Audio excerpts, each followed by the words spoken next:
दोष दिलंत बंदो संसद चक्र स्वयंदेव गुरु साध विमल करो मानसितु तोपकार अगाध पर न लहो बिन स्वच्छन सर्वे भान सुखिना सर्वे संत रामया सर्वे भद्राणि पश्यन्तु मा कच्चित् दुर्भाग भवेत्। परम श्रद्धेय साहेब जी, अर्चनी बंदी मुदमंगल में संत समाज, धर्म प्रेमी बंधुओं, श्रद्धामूर्ति माताओं, बहनों, बच्चों, आज ये गुरु पूर्णिमा का पर्व है। प्रत्येक अनेक संप्रदायों के आश्रमों में गुरु की पूजा की जाती है। इसको व्यास पूर्णिमा भी कहते हैं। गुरु पूर्ण होते हैं, जैसे चंद्रमा पूर्ण होता है, पूरा होता है, उसी प्रकार सद्गुरु सद्ज्ञान सदाचार से परिपूर्ण होते हैं, अपने आप में स्थित होते हैं और वही रूप में हमें भी बनाते हैं। इसलिए हम गुरु की पूजा करते हैं। माता पिता हमको पढ़ा लिखा कर पाल पोस कर खाने पीने जीने का तरीका सिखाते हैं। हमें हमारे पिता किसान हैं, कृषि सिखाते हैं, या पढ़ा लिखा देते हैं तो अध्यापक हो जाते हैं, अनेक पदों पर हो जाते हैं, तो उससे हम आजीविका का साधन तो बना लेते हैं। खाने पीने जीने का ढंग तो आ जाता है, लेकिन जीवन कैसे जीना चाहिए, हमें सुख कैसे मिलेगा, इसका तरीका गुरु सिखाते हैं। इसलिए गुरु का उपकार महान होता है।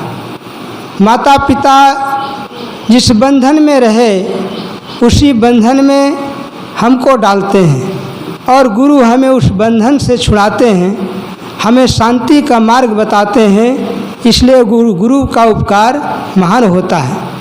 गुरु बिन मनुष्य देव है वृथा, धन सुत नारी भोग व्यर्था, बाल खेलवत निस्दिन बीता, गुरु बिन कबहु न हो सुबीता।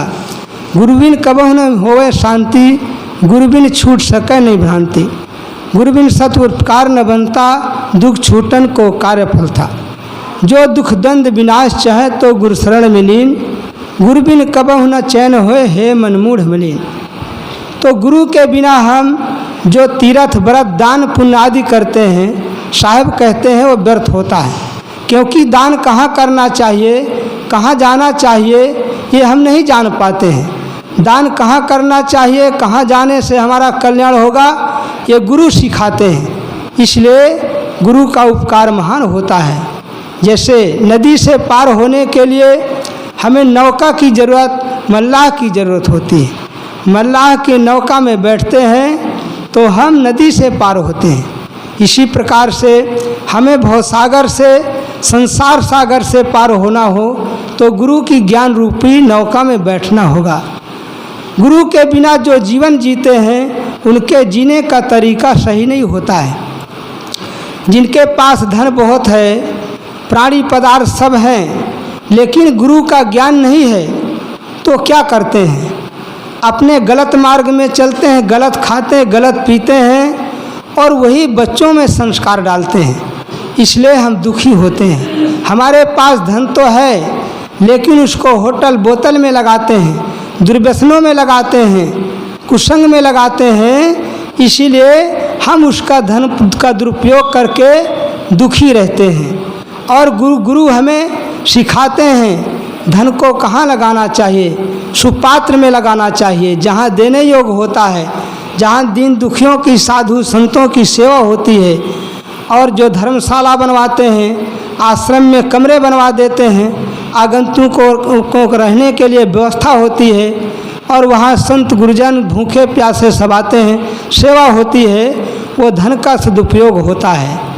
और अच्छी संगत में बच्चों को बैठाते हैं, साधु संतों की संगत में, तो वहाँ हमें सद्बुद्धि मिलती है, हम सुखी रहते हैं, हमारे बच्चे सुखी रहते हैं। अगर हम शराब पीते हैं, गलत मार्ग में जाते हैं, जुआ ताश खेलते हैं, तो बच्चों में वही संस्कार पड़ता है। हमारा बुढ़ापा हो जाता है, बच्चे नशा करके बेभान हो जाते हैं, तो उनकी बुद्धि भ्रष्ट हो जाती है, तो हमें वृद्धावस्था में दुख देते हैं। इसलिए हम बच्चों को अच्छे संस्कार देंगे, संतों के पास बैठाएंगे, उनको जीवन जीने का तरीका आएगा, तो हमारे मरने के बाद हमारे धन को सार्थक करेंगे, अच्छी जगह लगाएंगे और हमारी भी सेवा करेंगे और वो भी सुखी रहेंगे। इसलिए गुरु हमें जीवन जीने की कला बताते हैं, कैसे हम सुखी रहेंगे, कैसे चाल से चल के। तो गुरु का उपकार इसलिए महान होता है। गुरु नाम प्रकाश को कहते हैं, गु नाम अंधकार को रु नाम प्रकाश, और दय ज्ञान दय प्रकाश को गुरु कहिए ताश। जो गुरु अंधकार को दूर करने वाले, रू कहते प्रकाश को, अंधकार को दूर करके प्रकाश को देने वाले, ज्ञान प्रकाश को देने वाले, उनको गुरु कहते हैं। इसलिए हम गुरु की शरण में आए और अपने जीवन को धन बनाए। और सद्गुरु देव की स्थिति ऐसे आज आप लोग देख रहे हैं, कितने भगत लोग तो घबरा जाते हैं कि जब ऐसे गुरु संतों की ये दशा है तो हमारी क्या दशा होगी। बंधुओं, सद्गुरु विशाल देव ने कहा है, इंद्रिय जित दुख हो जो सो प्रारब्धिक जान, प्रारब्धिक दुख जान के दे पुरुषार्थ ध्यान। जो साधु संत संयमित जीवन बिताते हैं और उनको भी दुख मिलता है तो प्रारब्ध का है, प्रारब्ध भोग है, पहले का है। इसलिए प्रारब्ध का दुख जान के हमें पुरुषार्थ में ध्यान देना चाहिए। सबका प्रारब्ध अलग अलग होता है, ये नहीं जरूरी होता कि हमारी भी यही दशा होगी।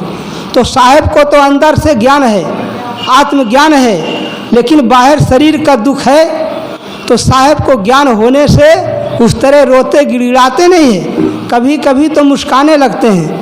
सद्गुरु प्रेम साहब थे, उनकी भी ऐसी स्थिति थी, हाथ पैर काम नहीं देता था, संत सेवा करते थे और कभी वो गुनगुनाते थे, मुस्काते थे, क्योंकि उनको आत्मज्ञान था।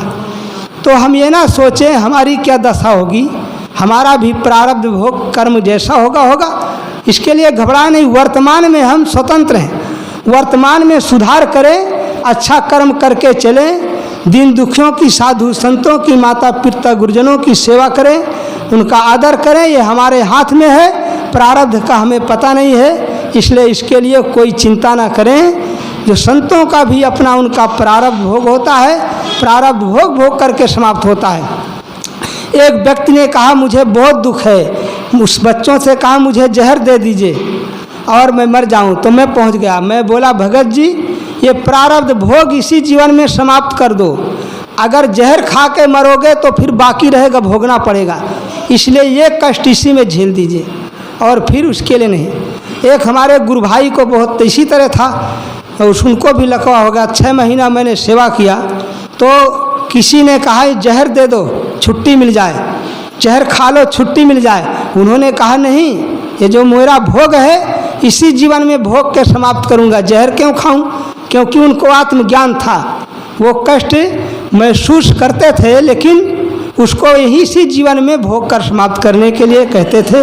उसको जिन्होंने कहा जहर खा लो या इंजेक्शन लगवा लो, जहर का छुट्टी मिल जाए, उन्होंने कहा नहीं, इसी जीवन में भोग के समाप्त करूँगा, छुट्टी कैसे मिलेगी, बाकी रह जाएगा। इसलिए बंधुओं, हिम्मत रखें और गुरु संतों से ज्ञान सीखें। संचित प्रारब्ध क्रियाण 3 कर्म होते हैं, तीनों का ज्ञान होता है जब हमको, तब उसमें हम दुख नहीं मानते हैं। अपने किए हुए कर्म का फल सबको भोगना पड़ेगा। इसलिए वर्तमान में अच्छे ज्ञान विचार से चलें, अच्छे कर्म करें और जीवन को सुखी बनाएं, सफल बनाएं। बोलिए सद्गुरुदेव की।